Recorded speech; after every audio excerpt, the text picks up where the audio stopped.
This is House Planning Help episode 260. Hi there, I'm Ben Adam Smith, and this is the podcast for you if you're interested in self-build, because I'm exploring what houses we should be building in the 21st century and try to break down the major roadblocks that may get in our way.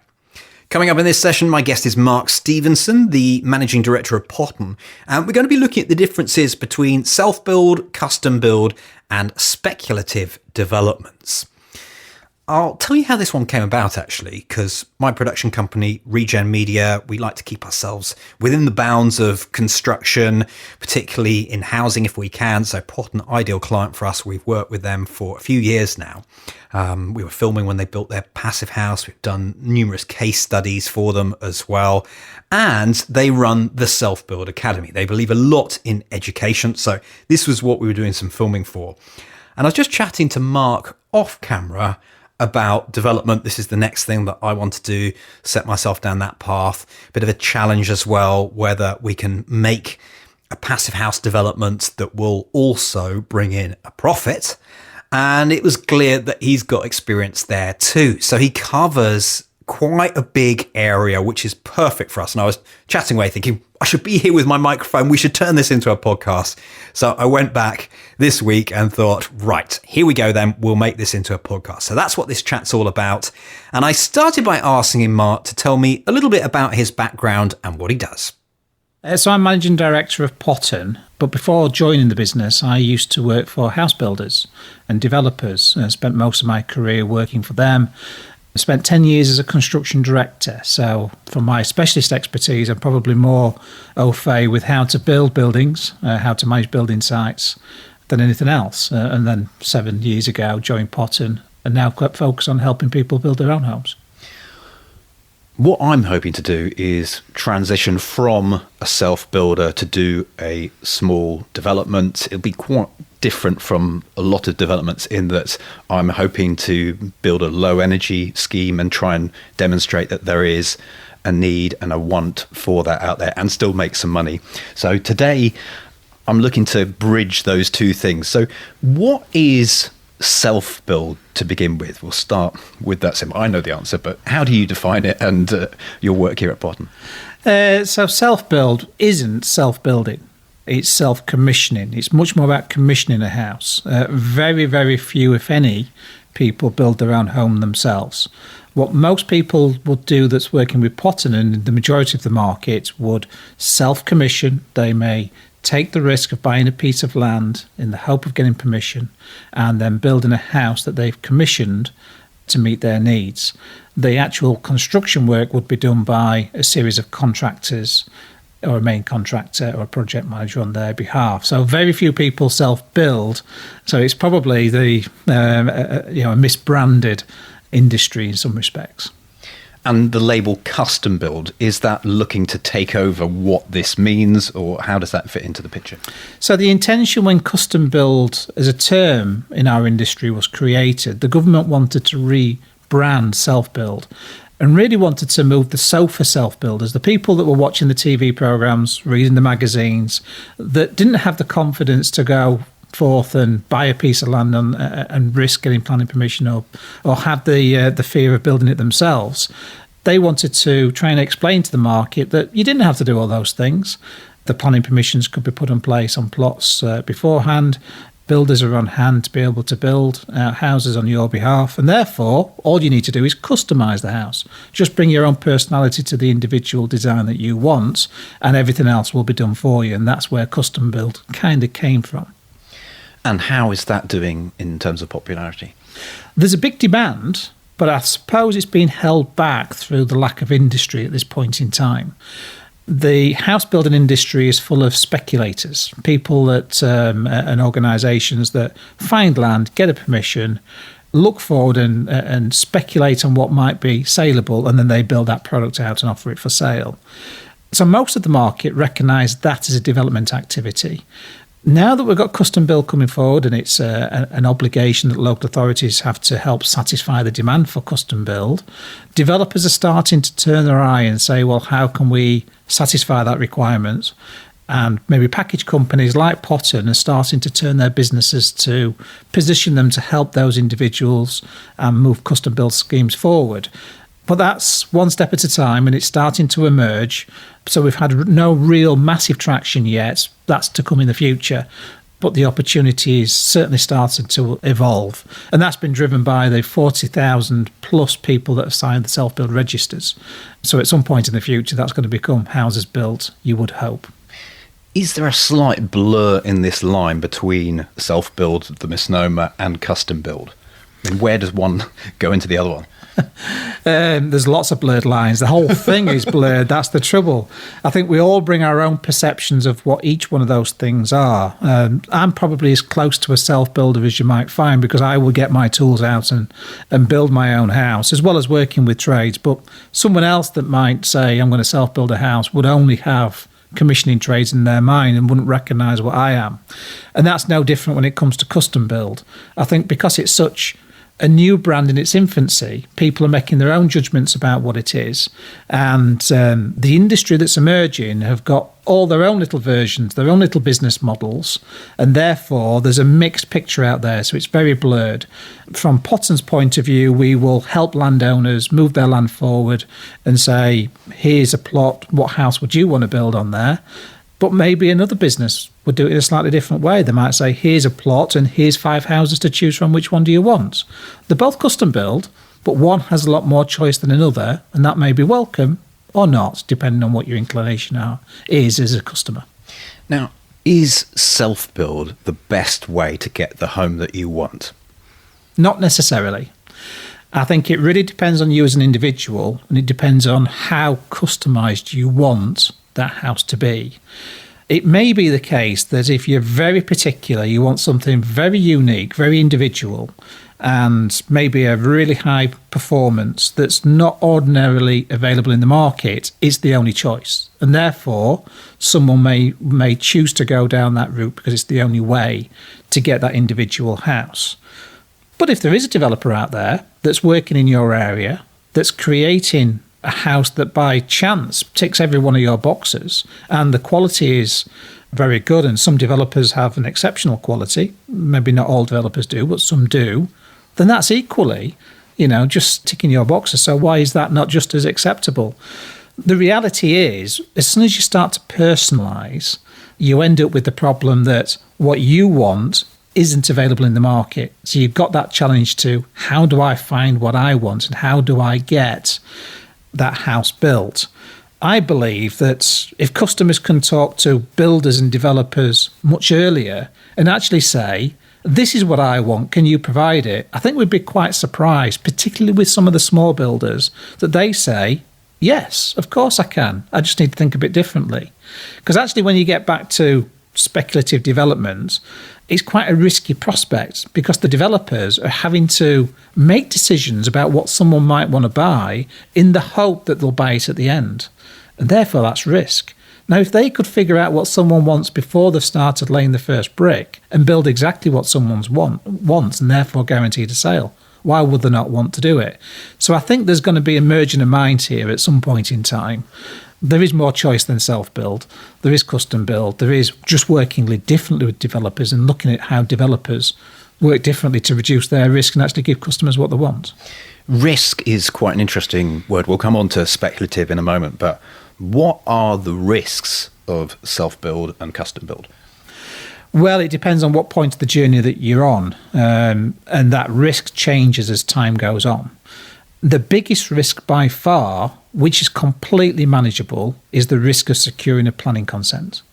So I would never, ever advocate that someone went out there, found a piece of land, bought it, and then tried to get planning, because that's a really, really risky kind of approach to take. What I would say people should do is go out there, identify a piece of land, secure the rights to buy it with something like an option, then go and get planning permission, and then once planning permission has been secured, complete on the sale. And the difference between the two, the first one is really risky. The second one, you may be only risking £3,000 or £4,000 in putting an option in place and getting planning permission. Therefore, the same problem is nowhere near as risky. So From a risk point of view in self-build, it's all manageable. It's about the choices you make in how to limit your exposure to those risks and make sure you've got a way to get out of a problem without it becoming too expensive too quickly. So I don't think self-building is actually that risky if managed properly and managed professionally.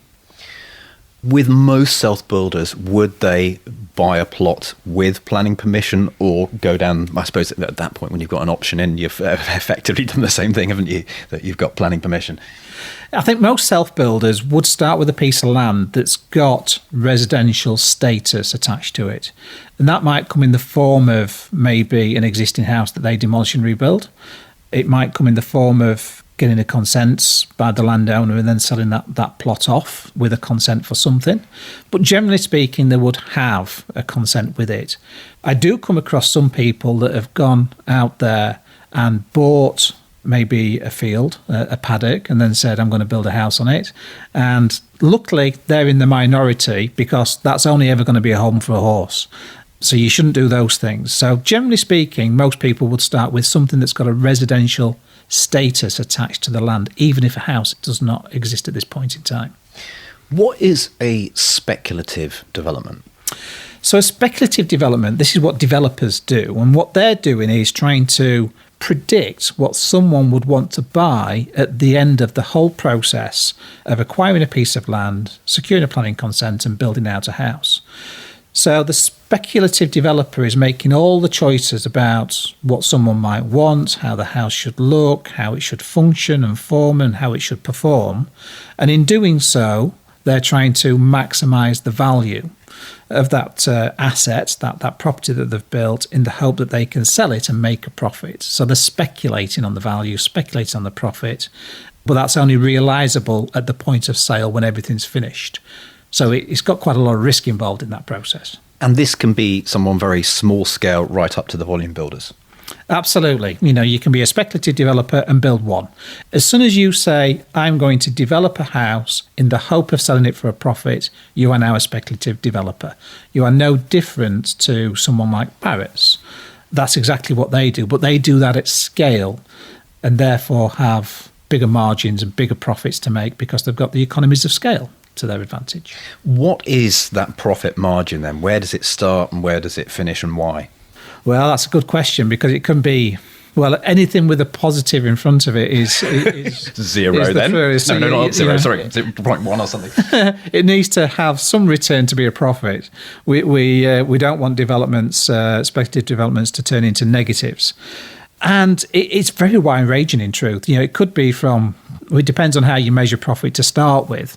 I like to think of profit as what I've got left when everything's been paid, every cost involved in the process. So the bit that I get to keep that no one else has a draw on. Generally speaking, the local authorities, when they're assessing developments, would be anywhere between 15% and 20% as a return that they would happily allow you to make there as a developer before they start to impose taxation through delivery of affordable housing. The exact number will depend upon the scheme and the demand, how sensitive the scheme is. So there's lots of different intangible considerations that go into assessing what the profit should be, but it'd be somewhere between 15 and 20%.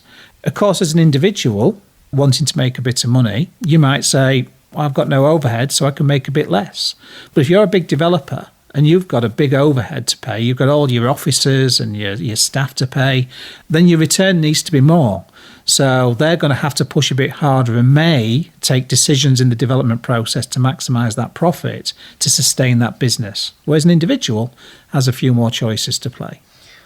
How do you hit that number then? 15%, 10%, whatever it is. How do you make sure that you get there? Well, the first thing I would say is if you're going to be a developer rather than a self-builder, you've got to take emotion out of the whole thing. Development's about a systematic approach to making the fundamental choices that maximise value and reduces your risk. And in doing that and controlling your costs, you make sure the return is as large as possible. As soon as you start to become quite emotional about that decision making, you might start to incorporate things that you might like, but someone else might not like. might not want or might not add value to that house. So, for example, I might love to have, I don't know, piped music, as we used to refer to it in the good old days. Piped music, great example. I'm taking you back now, Ben. So lots of high-tech stuff that you might want in a house. But then if it were my mum and dad wanting to buy the house, they'd say, well, I don't want any of that stuff. I don't understand it. I don't want it. So they wouldn't give you any value for it. So what you've got to be really careful about is making sure you've got a keen eye on what the value is that you can get back for that product, and making sure you offer the products, the content, the functionality of that house that someone will give you that money back for. If you can't get that money back, then why are you offering it? I was going to say that this is almost a real life example of what I'm trying to do here, that I want to build a passive house, and ideally my starting point would be to use materials, particularly straw bale this time. I've been through a number of different build systems on the projects that we followed, so I need to assess that there is a demand for that. So how do I do that? Well, you can only market test. But what I would say is there is always a demand, but there isn't a demand that will give you a better price. Unfortunately, the consumers in the mainstream house buying market, and the mainstream being buying from large volume developers, the large volume developers build something like 190,000 houses a year. And then we've got the second-hand housing market as well. And all those products are fairly basic in their performance. So at best, a new build, typical house builder house would be compliant with building regulations. It wouldn't be anywhere near passive. So our market is kind of conditioned to accept that the house is not necessarily a great performer. So their decisions to buy are about location and functionality rather than performance in the main. What we find exceptions in the market. So people like you, Ben. So if you weren't capable of building your own house, you might be in the market wanting to buy a passive house. But the reality is there's only a few thousand of those people out there looking for that product. And can you find that person in the area that you've got a plot with the architectural design you're wanting to offer? And if you can find the happy medium where all that comes together, great, you've got a fantastic sale, you're going to make lots of money. But it's so many variables that don't play out just as you want them to be, which means you struggle to find a buyer for exactly what you've created. You've mentioned things like location, and I would totally agree with you there that it's what's available where you want it. So theoretically, if there's not that much choice in a given area and the price is still good, the people are going to buy it regardless of if they're not looking for that. I don't know, maybe that's a bad thing that they're not looking for this, that they might get a bit of a shock when they move in, but I suppose it's all fairly low tech. But do you see what I'm saying? Yeah, I think the house builders have realised, and they've known this for quite a long time, that most of their customers probably live within 3 to 5 miles of the development site that they've got. And therefore, why should they make that much of an effort when they're the only development site within that catchment? So they're only inclined to build to the lowest cost, building regs compliant performance. They don't need to go the extra yard. If someone needs to move house to find a bigger bedroom and want a modern house, then they'll buy anyway. So there is no point in investing more. From a developer's point of view, you're chucking money away. So in their business model, you just would not do that. So they just buy anyway. And I think that's where we don't capitalise on the value created by the fact that living in a passive house can save you tens and thousands of pounds over many years of living in that house. We don't seem to see, as a house buying nation, the value that passive houses and high energy homes can deliver. This seems to be the challenge, isn't it, of marketing out there, unless you're someone who is quite well educated and you've done your research, you're not necessarily going to see the benefits from one person who says eco homes and probably it's got nothing on it, and something else that's a given standard. So the marketing message is really key. If you're going to go out there and do that, Ben, and build a passive house, you would not necessarily market it as a passive house. You might market it as an individually designed house with zero energy bills. You try and pull on what a consumer would actually want and would want to give you some value for. So I think all of us would sit there and appreciate that actually having next to no heating bills all year is a fantastic thing to have. So maybe I would want to give you a little bit more for that house. But if you said to me, this is a passive house, maybe most of the house buying community wouldn't even know what passive house means. And therefore, that term just washes straight past them, and they don't see the value and the benefits that could bring. But you do something really clever here, and we're actually sitting in the Milchester at the moment recording this interview. You let people walk around some of your products. It's not saying they're going to have the exact same thing, but immediately, and this was important for me getting the interior design right. It's those things that make you believe it's going to be a great home. So I'm not saying I'll ever be able to, or not straight away get into this sort of position, but that's a really good marketing ploy, because I would say that if most people went to check out a show home, yes, it will have fresh flowers and all the rest of it, and perhaps a glitzy kitchen, but it's not going to show as much, the choice, the range. Yes. I mean, what we really want to achieve here is to start getting people asking themselves the question of, how do they want their home to function? This centre should be a Marmite thing, really. You should walk into one house and absolutely fall in love with some aspect of it. Not necessarily the whole thing, but you might love the kitchen and you might hate the exterior design. That's okay. That's absolutely exactly what we're trying to provoke. Because by having the diversity in the mix of houses, you might walk into another one and say, oh, I love this lounge and I like how it looks like outside. And you start to mesh the ideas and the concepts together.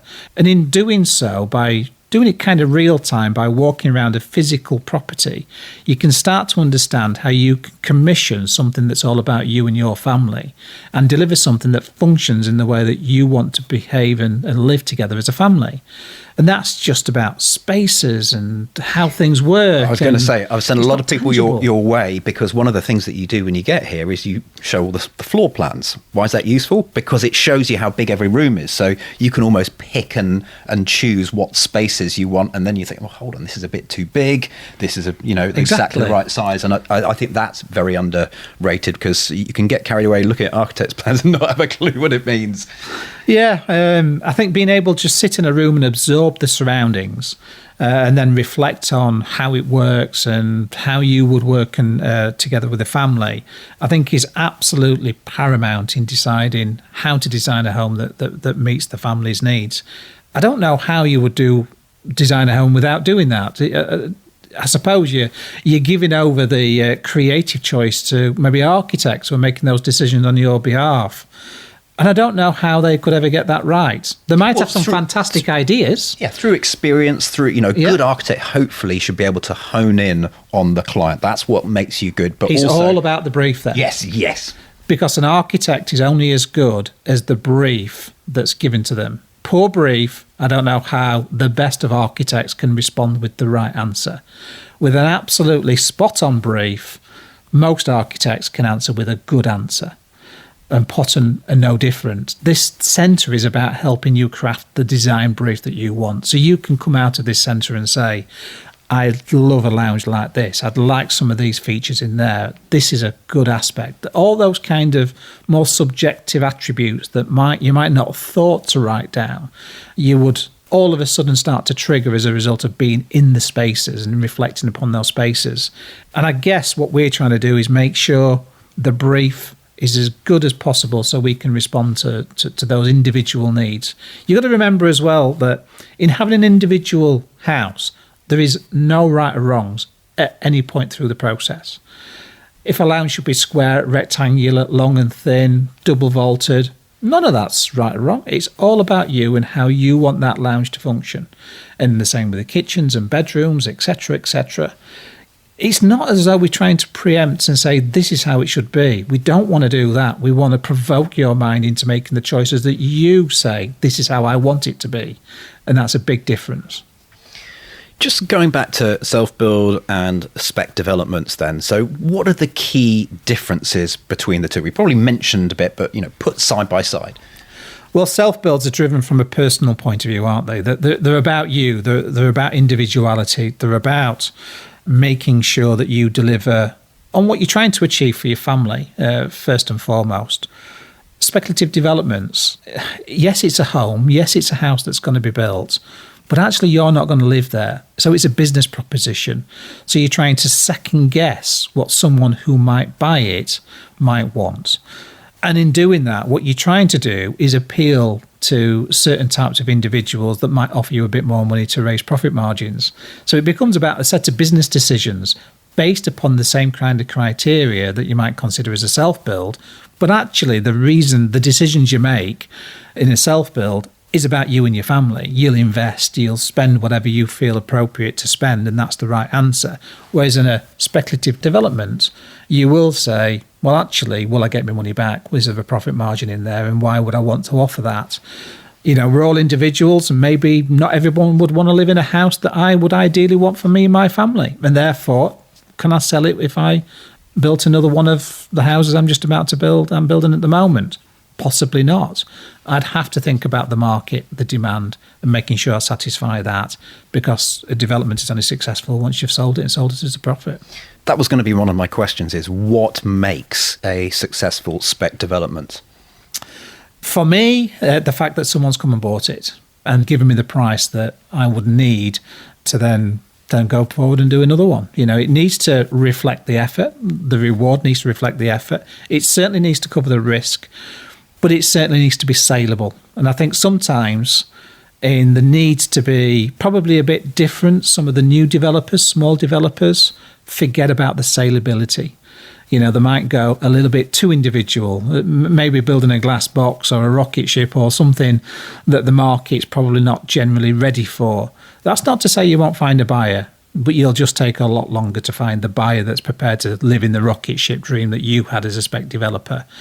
I think it's great to be individual, it's great to push boundaries, but I think as a developer, you need to also have a little bit of safety, appeal to the mass of the market a little bit more. And that's all about economics. It's about raising the value, because the more people that want the product you've built, the more you'll get for that product. It's as simple as that. So does that mean that more houses will tend to take on traditional aesthetics, appeal to whatever the nuclear family is these days, or do spec developers really cover the whole length and breadth of people that are in the country? I think it's exactly why we've ended up with a sterile development environment, because the 4-bed executive house with a central front door and 4 windows, someone's worked out somewhere that can be built at the least cost and maximum return. And therefore we end up with the same thing built on every side, on every street, etc., because it's run by the business model. And I think this is the middle ground where custom build is going to succeed. It will succeed, and it'll succeed because it's meshing the two together. It's meshing the individuality of self-build, and it's enabling developers to think differently. And rather than, I suppose, take the risk of trying to speculate what someone might want whilst trying to maximise profit, they don't have to build the 4-bed detached executive house. They can maybe wait and ask the customer that bought the plot exactly what do they want. So then if they want a double-storey lounge in there that's circular, they can have it. And it removes the speculation. And therefore, the developer can name the price and the customer can say what they're prepared to pay. They'll have a negotiation and they'll build out what each of them are quite happy to do. So I think that middle ground is going to certainly change our dynamics of the development industry, I think. Do you think the general public are changing at all in how they look at new homes? Because I keep track of quite a few house builders, and there are a lot of complaints and things. And you would just assume that eventually people will get the message, don't buy those sorts of houses, do a bit more research, but it never seems to happen. Yeah, I think the reality is for a lot of people is what's the alternative? So they'll probably sit there, another child on the way, they need a 4th bedroom or the 3rd bedroom, and they need to move house. Busy people, busy lives, haven't got time to buy a second-hand house and spend the next 6 months doing it up.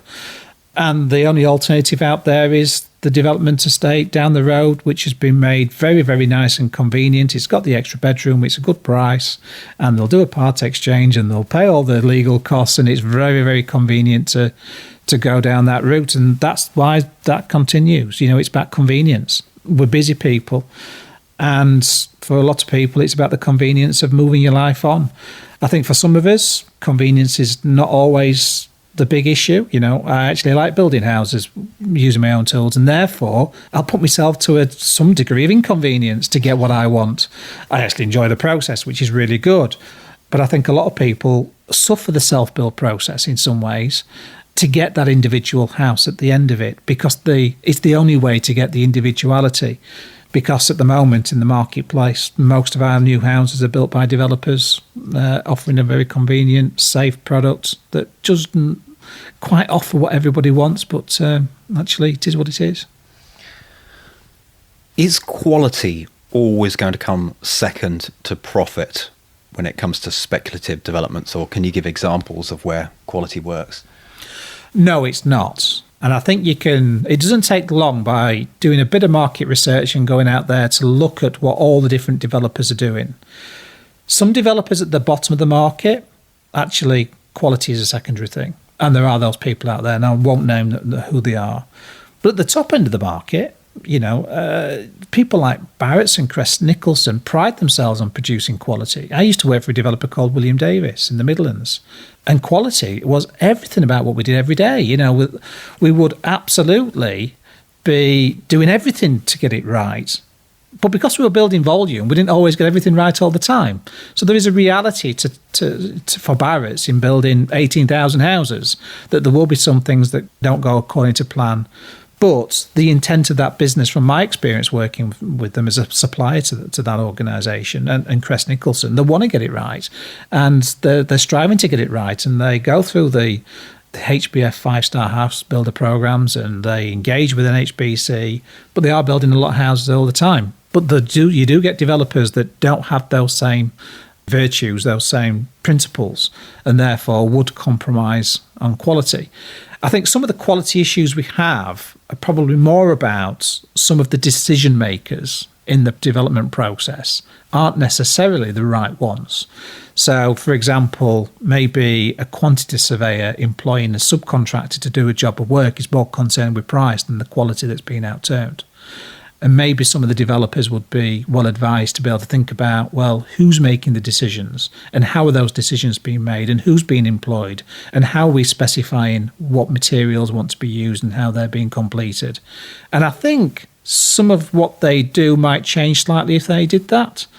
And that's just probably my specialist expertise looking from outside in, rather, because I used to spend a lot of years working for them and can probably appreciate some of the challenges they have as big organisations. And finally, is there any advice that you would give me in this quite early stage of just learning more about spec developments and with a goal to tackle a small-scale development? Anything else that could be added to this conversation? I think if you're going to go and do it, then you need passion. Passion is key, because passion carries you through the weight of the work that needs to be done. You need to really want to do this, I think, to do it well. Anything you do well usually is driven by passion.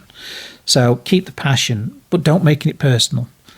To be a developer, you need to be almost impersonal, but you need to have an eye on what the market wants.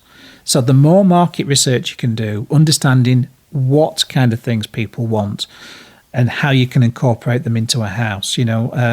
Some advice I gave to a client recently, they were thinking about doing a development, and I advised them to go and get all the estate agents in. They were a fair-sized development for this client, and talk to them and say, well, what houses do people want to buy that they can't buy because they're not supplied at the moment? And the answers were amazing, because they don't usually get asked those questions. So the kind of open plan living and storage and things like this, those kind of features were starting to come out much more.